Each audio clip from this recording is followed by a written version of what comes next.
Ilahi ngawitno mas Purnomo Sidon ngawitno mas silang ribuan jagat karono sirang tondo kawisisane disono sono sinawari kelanganane kelopas tumasin stantu kelampai budo jinatur tutur katewo tulo-tulat reladen paradio Ito sito upomo praning kisoro Karato diotunggiling jaman toro Marmo panggung Sang berweng koto seh gebiak Dumadi wayang toro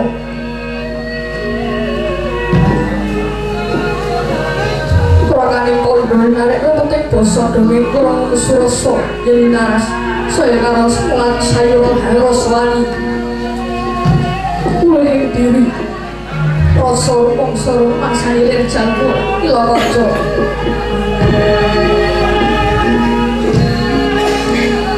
Jarwah keseterkop Cari tol Cek sebulan Suruning pakaliran Yaiku sejati Harik salipan Dengan beri berpurwo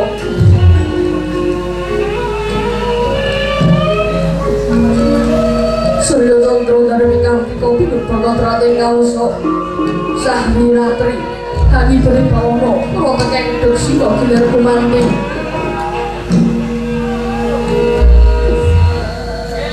Teman di tangan ini dinosasi Warsi Dukan Satu Abad Tentu Kelantang Kartu Main Karko Sini Rambut Kau Jawa Pating Gerembiah Dari umat kami Kutu-kutu walan atau buruk Lorong yang buruk Toyo dan dipernakan Tapo jalan Pada tawanan Sinari sang yang rawi Ikan ngeresok Balai jagat Luwe jagat Luwe tangan berbunuh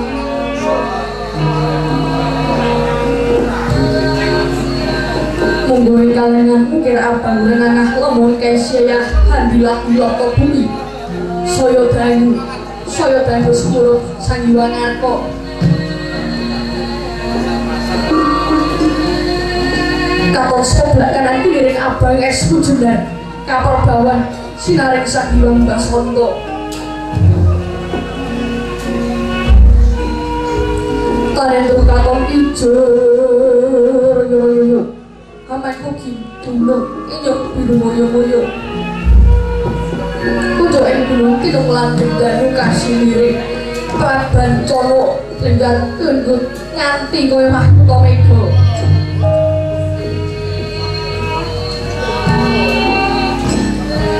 Tanpa terus sangusuleng kawat dasi Beli wakso Aku koyo bergarap tegal sawai Anggur silur tanono pedate sinambi sesendolan Sesindolan mikul karmu mune Ngiring rojo kayani sawane ono pirembagan Soro wangi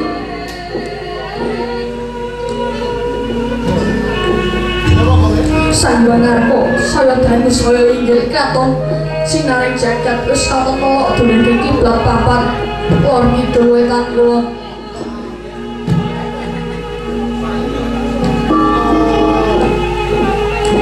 Sinaring jagat kang samiyo Rebut yodo Rebut ijo Rebut kemud Parandiri datang oleh madani Kemuling projo ing Astino Yo ing Gajah Hoyo Yo ing Liman Benawi Yo ing Purwojangga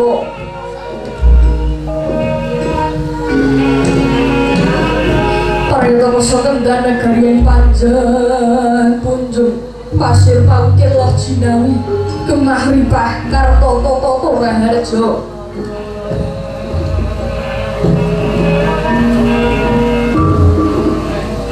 Dasar negara gedhe opore padang jagate dhuwur kuku setor tadoh kuncarane tutuk kasuse panca praja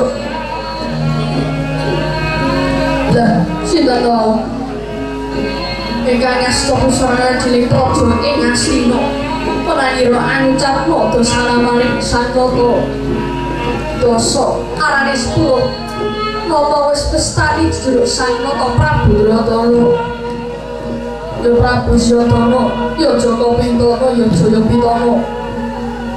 Kendari Suta, ya Sang Dasratmaja, ya Triwamangsah, Krawendra, ya Sang Kurupati, Sang Nata Prabu Gandarya.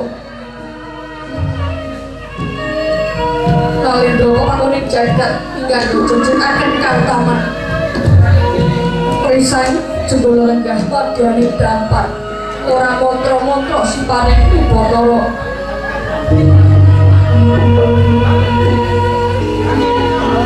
Iya ya, Sanghyang Bathara Wira dewane kesedihan anan tejo antah. Binayang-bayang sanggaring Hapsara Hapsari.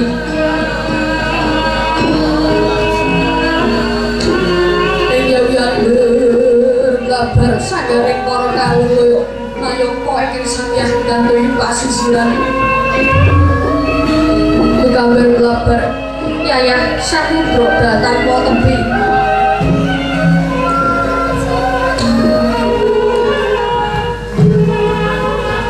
Ingkang sampun kepareng nepepeh pindha sata petarangan suku janggut tengen dada.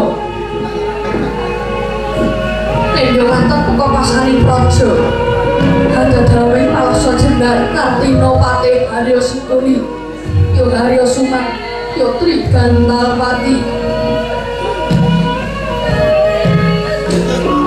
Kajinan bilih sarta harasa medhar ingkang paring pangandikan ingkang jaring kababaring lisan.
ning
Bilang sumono matining luwih ana sasmitane subjagat wasisaning Banara Paman. Paman kloso jenar sawetawis kaprayoga anggenipun lenggah wonten ing Datuloyo praja ing Astina. Paman Patih Harya Sengkuni. Kawula nuwun inggih anak Prabu. Sampun boten kiras keca nggih kula ngabiyantara wonten ngaksa paduka anak Prabu ing Astina. Namung saderenge lan sasampunipun kepareng kula ngaturaken sembah pangabekti ingkang ngabdi kunjuk sahandhap padha. Paduka ingkang sinuwun anak Prabu ing Astina nggih.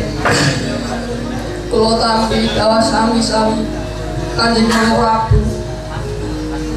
Sarawuh paduka wonten negari Astina yayi para ngaturaken pasegahan para krami wawantu-wantu kunjuk sadhep padha. Paduka Kanjeng Prabu Ladya. Kawula nuwun inggih Yayi. Kula tampi pirbagalipun Yayi Prabu ingkang dur rumentah pun Kakang Mandura. Kula tampi tangan kekalih kula kawangaken ing Rumaya. Kula petekaken ing Pranjana rumektining Wardanaya. Ame hawana bawa laksana boten langkung Budyastawanipun Raka Mandura kewala. Ugi kunjuk Yayi Prabu Dratana. Inggih Kakang Prabu. Kula tampi tangan kekalih kula pundi ing mestaka ame hawana daging kahyuwanan. Panembahan Sakalila, panembahan Durna kesikecakna jeneng dika lenggah wonten Datuloyo negari Astina. Asake swala sila berta. Berdapa swala gembo semarate hawela. Ora nggih nggih. Boten kirang prayogi pisanipun kula wonten negari Astina.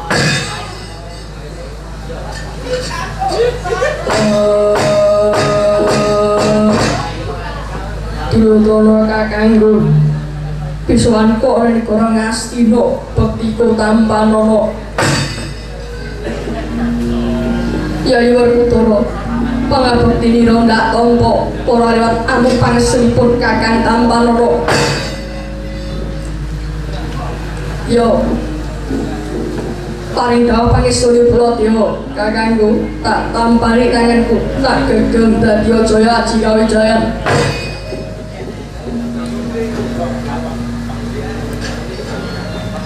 Koko Prabu ing Astina keparing kawula ngaturaken sembah sumgawe pangabekti pisuwan kawula ingkang rayi kunjuk sahandhap padha paduka Kanjeng Koko Prabu ing Astina. Dak tombo siap piato duki kelawan pun kakang ora lewat pangestunipun Kakang Tambanana. Kawula nuwun inggih kula tampi kula pundi ing mestaka kula ndadosaken jimat paripih Andayanana ingkang santosan. Koko Prabu ing Mandura bingah sing manah kula ingkang tanpa pepindhah dobi Koko Prabu keparing rawuh wonten negari Astina. Bingahing manah kula pindha karawuhan kula Sanghyang Bathara Brahma ingkang nindya paring kanugrahan.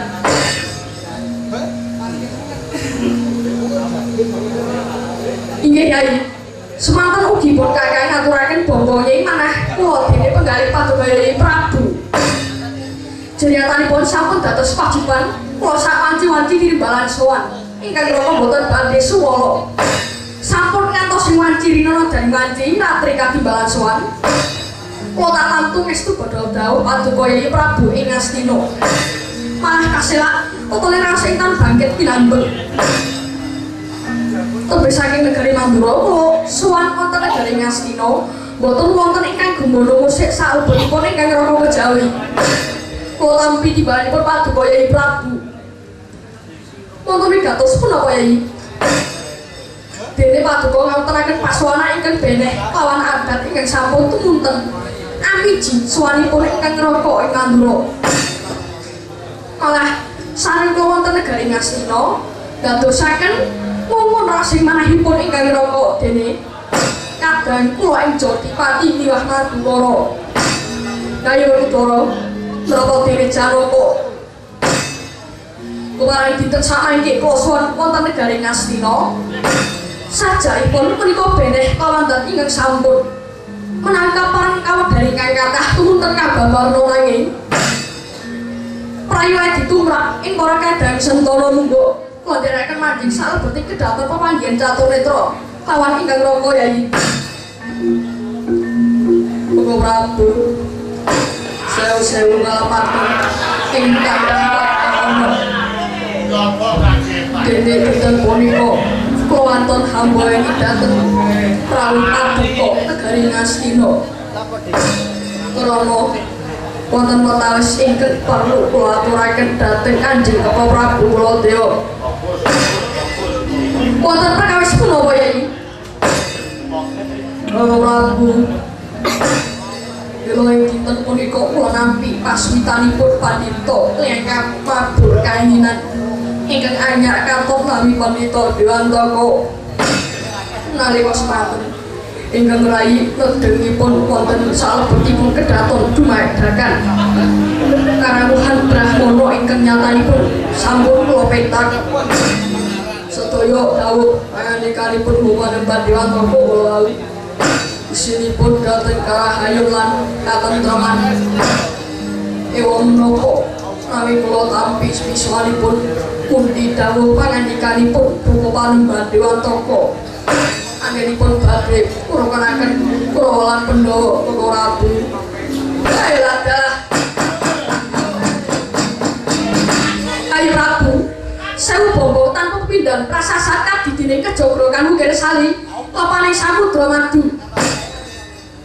dene sak sampunipun ingkang raka ing Mandura nampi timbalanipun Paduka Prabu ingkang kados mekaten punika ugi andadosaken kuning kawuningan estunipun wasing pangandika Paduka ingkang mekaten kula wau sampun kula antu-antu mataun-taun kowe Baladewa suwita wonten negari Ngastina pedhak-pedhak ingkang raka timbalan sowan ingkang gumono musik ingkang raka ing Mandura bincang punapa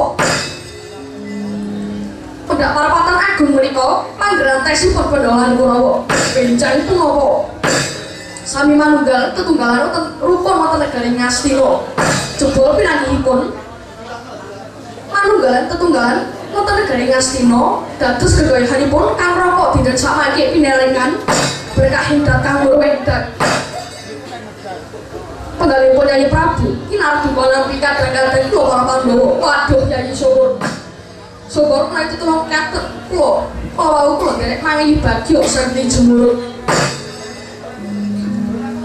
Bapak Prabu kasinggihan mekaten mangi babagan perkawis nuwun Pandhawa Kurawa menika tartamtu kanthi amirat dhateng putraning jagat inggih menika inggih munastan perang ageng Bratayuda Jaya Binangun sadyan punika sampun pinesti dhateng panguwasaning Gusti menika sampun kinodrat dening panguwasaning dewa menika putraning jagat ateges dewa gadah damel monggo miturut pangandikanipun para sepuh podrat menika kedah nambahan pasti menika kudu mati mila ing dinten punika wonten parapatan agung punika boten sanes badhe ngrembak perang ageng Bratayuda sampun ngantos kelampahan Prabu miturut pemanggih Paduka kados pundi Kanjeng Bapak Prabu nuwun sewu Yayi estunipun menawi ingkang sampun Paduka dawuhaken sekawit menika kula adamel bangga rasing manahipun ingkang raka namun salajeng nganti kaya Yayi paring dawuh ingkang makaten kula bingung lan rasing manah kula jenenganipun pancen kepala saestu mampahi lelampahan Pandhawa Kurawa benjang kedah paripurna menawi sampun sami-sami nyabrahi inggih menika ing dasar Bratayuda Jaya Binangun menawi para Pandhawa tumunten kempal kaliyan para Sata Kurawa menapa inggih badhe lampahan Bratayuda menika wulung monggo Bratayuda menika sampun dados kodraning jagat.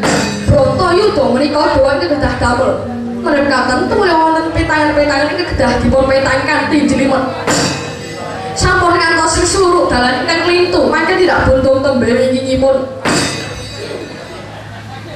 kasinggan mekaten bila Bapak ing dinten saniki kula matur dhateng ngarsanipun Bapak Panembahan Dewantaka inggih Bapak Panembahan Dewa Buddha kawiyos aturipun Bapak Panembahan Dewantaka bilih piyambakipun ingkang sagah ngungake perang Bratayuda Jaya Binangun mangke rumiyin Panembahan Dewantaka Dewa Buddha menika ing sagah nguraken Bratayuda Jaya Binangun kasinggan mekaten Kula Prabu Koron sewu menapa sumitranipun Nyai Prabu ingkang enggal inggih menika wujudipun Brahmana Dewantaka menika kalau menapa ugi klebet turaning dewa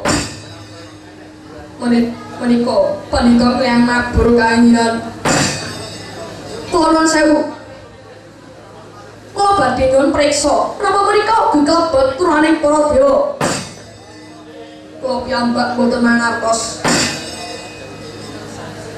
menapa mriko tasih ponakanipun para dewa menapa mriko tasih sumitranipun para Jawata ing atasipun punika namung titah ing atasipun menika Jambawantah teka badhe miraten panguwasane para dewa menika mekaten pangasinipun Pandhita Dewantaka Dewa Buddha menika sak traju sak bobot kalian para dewa kula nuwun pangapunten mboten to kula badhe ngremehke Begawan Dewantaka ing sawetawis manjing sumitranipun Paduka Nyai Prabu ingkang babar pisan boten namung bab menika kedah kataliti lho Yai kedah kataliti sabab sakmangke kathah para titah ingkang sami nyandang wujude Brahmana nanging satosipun namung bedhe badhe iji bicara kapak adu kono adu kene mila babagan Dewantaka sampun Paduka tampi nanging minangka sumitranipun Nyai punika monggo nanging menawi kurungake perang Bratayuda Binangun kawontenanipun Dewantaka nanging menika kula ibaratipun cecak untal cagak cebol kayuh rembulan uta ngitung litang tangi kelakon Pak urunge Koko Prabu wonten dawuh menapa boten langkung prayogi jeneng Koko Prabu sarembak kaliyan Bapak Panembahan Dewantaka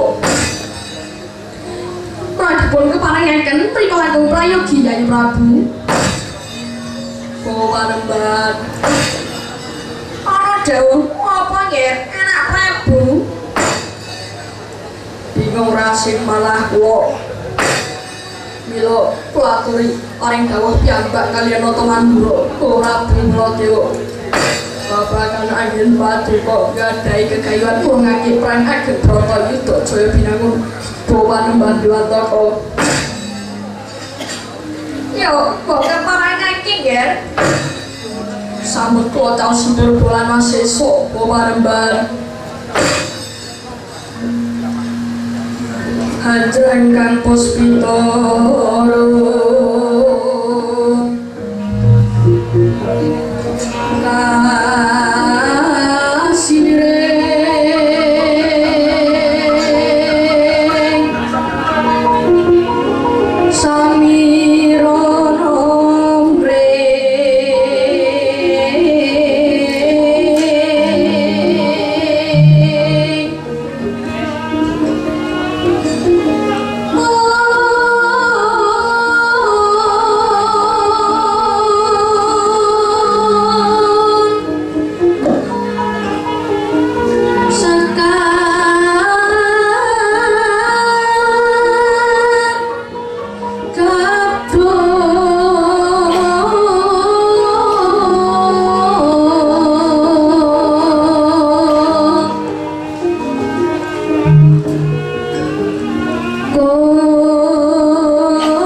Raharja salahmu ana ing negeri Ngastina anak Prabu Baladewa. Yo Wulandara. Selamat tekaku ana negara Ngastina ngiring sampe kala. Panembahan Dewantaka. Apa iki kaya ngono kuwi cacakanmu Mandura? Ning atase panjenengan kuwi tak sebut anak Prabu tegese yen to babagan umur wis sepuh aku timbangane sampean. Mangko banges kudu nglakon. Taruna kudu ngerti nganggo lawan kadang werda. Teka sira nak Prabu ndak timbali nganggo basa ngoko ora basa karo aku. Apa ya cacakan negara Mandura iki kaya ngono kuwi sinuwun? Sik. Mangko dhisik. Kowe aja gampang luputake karo Baladewa. Panembahan Dewantaka. Ana dawuh apa? Rumah saya aku tepung karo kowe lagi pisan iki lho, lagi pisan iki. Kowe ora aku ora kowe. Tepung kowe negari Ngastina. Iya, pancen bener mengkono. Lah, yen tata cara negara Mandura dan kepengin dibasani basa nono. Yen kepengin ditata kramani, tata krama nono. Yen kepengin ana wong unggah-ungguh karo kowe, kaya unggah-ungguh karo aku. Kowe teko karo aku lagi sepisan ora basa karo aku. Dan lu anak Prabu Baladewa. Moko aku durung tau suwita karo kowe. Aku durung tau mancing dadi muridmu. Kowe nyebut aku anak Prabu, tur kowe ora basa karo aku. Yen kowe ora basa karo Baladewa, gunane apa aku basani karo kowe? Ya wis ora usah diterusake. Sampean ora basa ora apa-apa sinuwun. Apa kersane dene kowe nyuwun keterangan ingkang gumantung babagan nggonku bakal ngurungake perang gedhe Bratayuda Jaya Pinangun. Panembahan. Ana dawuh apa nggih anak Prabu? Tinggal aku matur marang ngarsane Prabu Duryudana. Yen Bratayuda Jaya Pinangun dudu mungsuh sing duwe gawe. Nanging kuwi jagat tegese pancen tegese dewa sing duwe gawe ku ora Pandhawa durung dilahirke ora ing jana kok. Bratayuda wis dicadhang dening para dewa. Ditulis dening para Jawata tegese pancen kuwi pasti sing ora bisa disilaki. Kodrat sing ora bisa diterjang kudu kelakon. Lah saya tak takon karo kowe. Dasarmu apa? Dasarmu apa he? Kok kowe arep ngrungake perang Bratayuda Jaya Pinangun? Upama to kowe iki bisa ngrungake perang gedhe Bratayuda Jaya Pinangun tegese kowe miradati kodrating dewa. Yen nganti para Jawata kuwi duka marang Pandhawa Kurawa sing napa bebendho ora mung Kurawa lan Pandhawa ning kabeh kawula Ngastina lan Marta bakal ngrasake bebendur ning dawa rasane kowe iki pandhetan ngrusak aja-aja. Dosa apa ya kanca? Duwe kebetulan pribadi nanging kowe nyingsarake wong pirang-pirang. Sik sinuwun, aja paling dawuh mengkono. Apa aku ngurungake perang mau? Panggep kleru. Apa aku ngurungake perang Bratayuda mau mbok anggap ngupot, mbok anggap salah. Yen sakara masaku iki bener. Mergo perang kuwi wengis, perang kuwi kejep. Sing menang mesti nandhang wirang, sing kalah mesti dadi rempah. Upama menang, tan ngurunga mesti ana cacate. Kuwi ya wong perang. Yo pancen bener mengkono. Monggo perang Bratayuda kuwi perkaraning Pandhawa lan Kurawa. Monggo kuwi akeh bakal akeh prajurit, akeh kawula ingkang ora ngerti kentanggi mulih lelakon. Aja klereting kahanan bakal kesambok ing ngaraban. Dadi pomanku kurang akeh perang gedhe mau, aku lak bakal tumibani korban pirang-pirang mengenai perang Bratayuda Jaya Pinangun. Coba apa kaya ngono kuwi luput, apa kaya kuwi kleres sinuwun? Jadi bab kleru ora luput. Kabeh mau mung pitonganipun itu saka ngendi? Saiki aku tak takon karo kowe, Kaki Wangsulana. Ujare para sepuh, ujare para kaki-kaki nyebutake Brontoyuda kuwi perang suci, ora perang ampyak awur-awuran. Ora perang sak karepe dhewe, nanging perang nganggo tatanan. Kuwi Brontoyuda. Ora ing kono katondo bakal waringkunake sapa sing nandhang bakal mundur. Sapa sing utang bakal yaur, sing nandur ala bakal sirna. Sing nandur becik bakal ngunduh woh-wohane. Iku saka tembunge Piyayi Sepuh. Lah, nek ati Brontoyuda iki kok ora kelakon, tegese sampean ngrungokke pendolan kula ning sampean bakal nandur angkara murka iki bakal rebaka tumpul suket ana jagat iki. Mangkono sinuwun. Yo. Mula perkara perang siji iki nuwun sewu. Dan perkara kowe arep ngrungokke pendolan Kurawa, monggo aku matuk, aku gathuk. Nanging yen ta kowe arep ngrungokke perang Brontoyuda Jaya Pinangun, Yai Prabu. Wonten dawuh. Kula pangapunten, kula boten matuk, kula boten gathuk, kula boten cocok lan kula boten ajeng melu perkawis menika. Anak Prabu. Wonten dawuh. Ora parapatan pirembugan iki ora sah dadake gawa marang pangandikane Nata Mandura. Nanging miturut aku sapa sing condong luwih akeh lawan panemuku ya kuwi ingkang kudu nglakon bakaten panembahan. Ya nggih anak Prabu. Pambanturna wonten dawuh panembahan. Aku tak takon karo kowe, Kaki Wangsulana. Aku ki apik apa ora? Karo kula sae. Mriku Pak ateges panjenengan sampun saged ngrungokaken tah begawane tasih satu warga. Ingkang kathah sami nyebatakon boten ati rukun nanging krana paduka panembahan Dewata dinten sakmangke pendolan kula menika saged rukun. Menika mujudaken satunggiling bab ingkang estunipun. Menika kaya ora nanging nyatanipun saged kelampahan. Dadi kowe cocok. Nggih panembahan kula matuk kula cocok. Badhe mak pinten-pinten korban ingkang dhumateng negari Ngastina miwah negeri Ngamarta.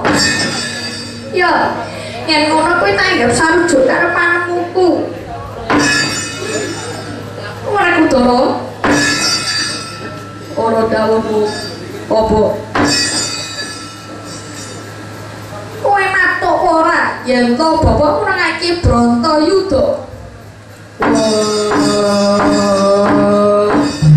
Kowe sing tak ajak rena pantarane kuwi. Para kang gumana musik ana atiku. Aja nganti aku adu arep sarta nyurupi muncrating getih saka dulur-dulur Kurawa. Mula kandheng wis ana manungsa utawa panembahan pandhita ingkang bakal ngrungake Brontoyuda. Aku condong, aku matuk, aku gathuk karo panemumu. Wis ana wong loro Duryudana sing matuk karo panemune Dewantaka. Saiki aku tak takon Janaka piye? Boten kepareng rebah-rebah pisan. Kula tantu nderek ngarsanipun Bapak Panembahan Dewantaka. Syukur yen Duryudana. Nggih.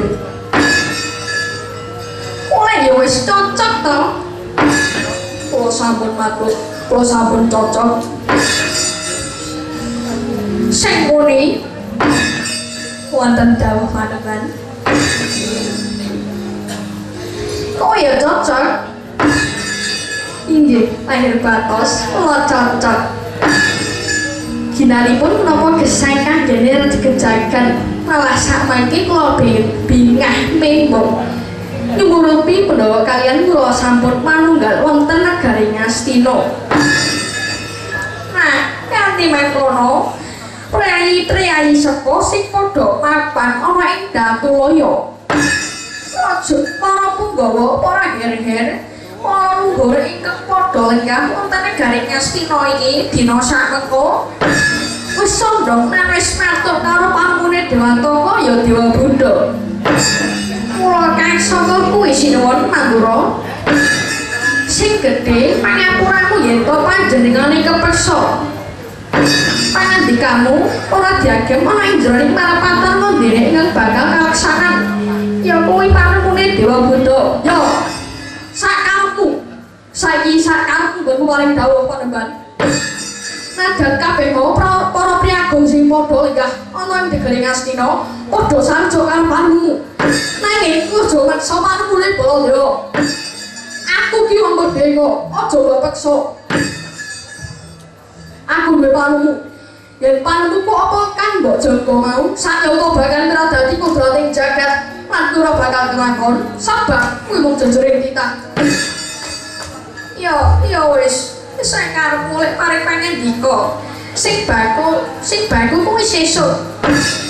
Kang nyatane kepriye lan dumadine kepiye nggonku bakal ngurungake perang Bratayuda sebab ngene ya Baladewa. Kowe tak kandhani. Nyatane Pandhawa Kurawa tak rukunake gampang, ketitik Werkudara. Janaka tak aturi rawuh ana ing negara Ngastina. Ya wis padha rawuh lan wis nyawiji marang Duryudana sak Kurawane. Bareng tak petung jebul tinemune antaraning Pandhawa Kurawa ora ana rasa mungsuhan nanging pancen ana manungsa sing bentik-bentikke Pandhawa Kurawa.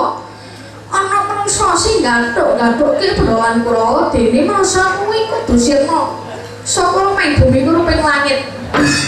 Utawa wis kelakon sirna saka enjana luka iki. Nak kira Pandhawa Kurawa bakal rukun. Sik. Aku tak takon karo kowe. Terus manusa sing gathuk-gathukke Pandhawa Kurawa, manusa sing bentek-bentekke Pandhawa Kurawa mau sapa? Yen pancen manusa mau sing urip ana ing jagat, yen perlu aja sampeyan panembahan sing jangkah manusa kuwi mau.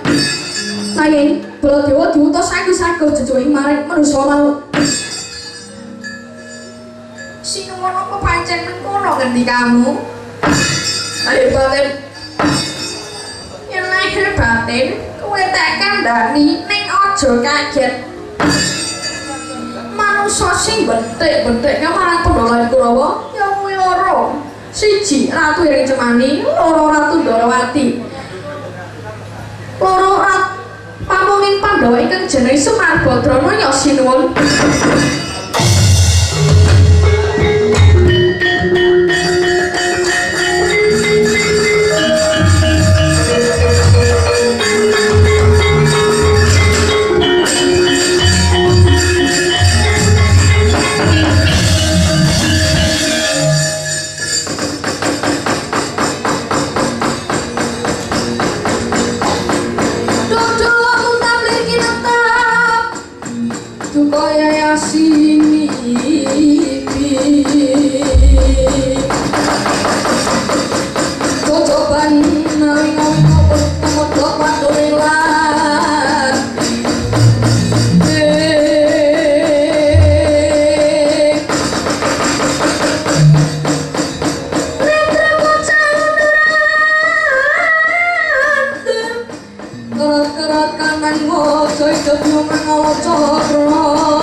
Yen kowe durung krungu tak kandhani.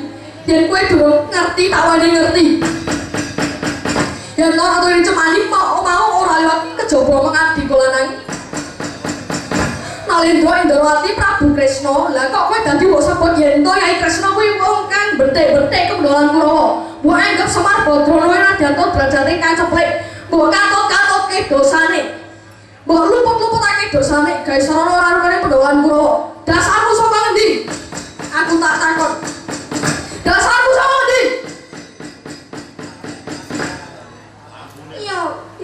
Ya sinuwun.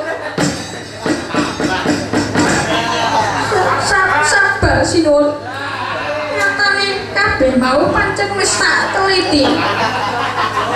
Kanthi permati. Pancen wis tak petok aja nganti buntung tembe urine. Ratu Ndarawati kelawan Semar Badrana ya kuwi pancen wong kang wis bedhek-bedhekke. Pendolan Kurawa kula kang sapa kuwi sinuwun aku depanmu yen to Ratu Ndarawati sing rasa kumeh bumi kereping langit.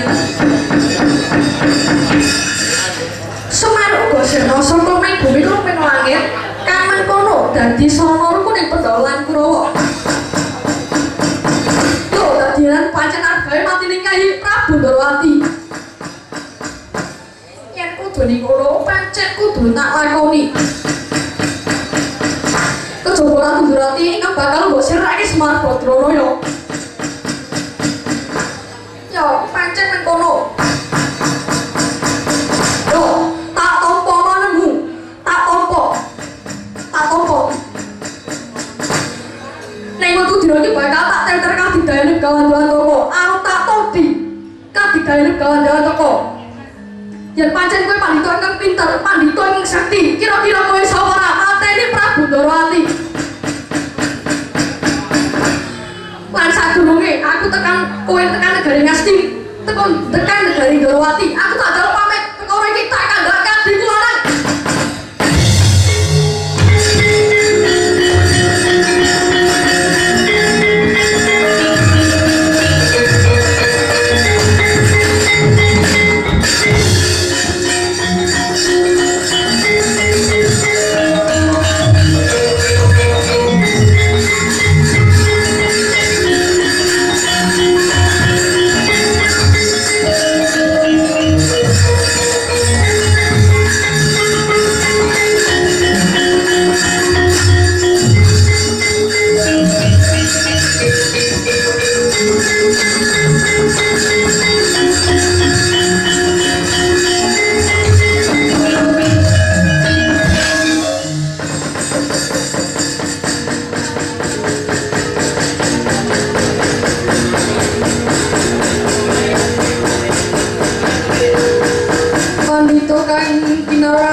Dadak kuatir kabeh.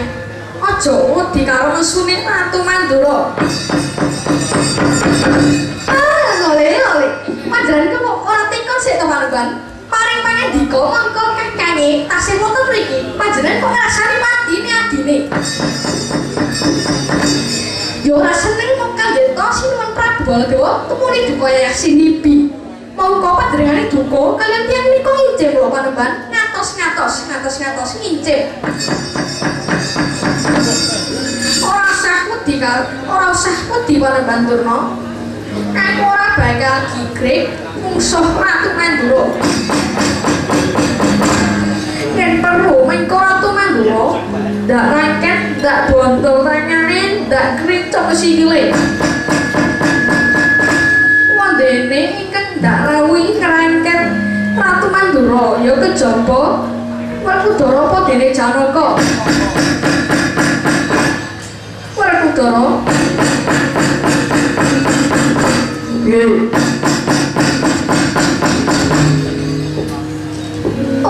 agung ora yen to kowe ngeraket kadang werda. Nuwun inggih. Yen bab paduka panembahan sing paring dawuh aku ora bakal silak. Janaka Sego.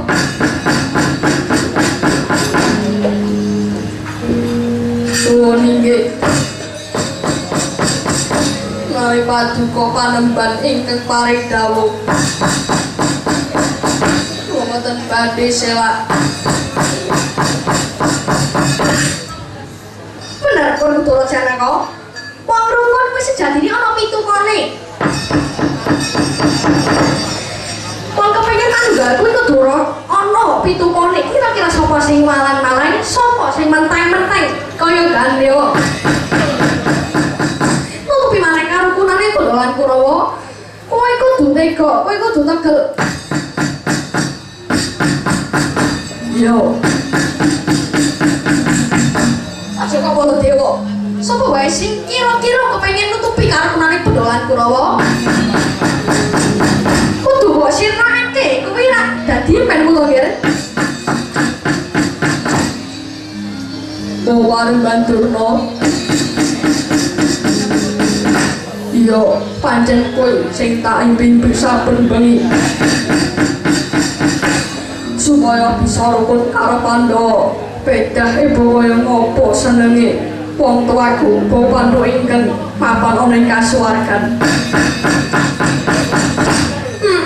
Iya. Inggih Bawa Panembahan kula inggih tansah mastuti sabda Tomo Paduka Panembahan. Ingkang salajengipun kados puni Panembahan. Ngene yo anak Prabu Duryudana. Sejatine kabeh mau ngono bakal karo kuning Bandalan Kurawa bakal bisa kaleksanan. Nanging ingkang napa gegayuhan sejatine mesti ana kang dadi pangorbanan ya tumbal kanggo ganti dumadine perang gedhe Bratayuda Jaya Binangun. Ora sah dadak kangelan wong kang dadi tutupane karukunane Bandalan Kurawa. Yaiku Ratu Darawati lan Semar Badranaya. Lajeng kula kedah kados pundi. Kowe dawuh marang para Sata Kurawa kabeh kinen budal nyangkalaken kadempel perlune supaya bisa mbayangke Semar Badranaya marang negara Ngastina. Marang babagan pangemuking Baladewa lan patine Prabu Kresna pun bapa kang ngrampungi dhewe. Bekaten Panembahan. Ya anak Prabu Paman Patih Harya Sembuni. mangan timbalan. Budalono para Sata Kurawa dhateng Karang Kadempel Pinen Boyo Kilurah Semar Badranaya dhateng negari Ngastina. Lan sadurunge lan sawise bubarna pasiwakan iki. Kula nuwun inggih. Sandika sinuwun.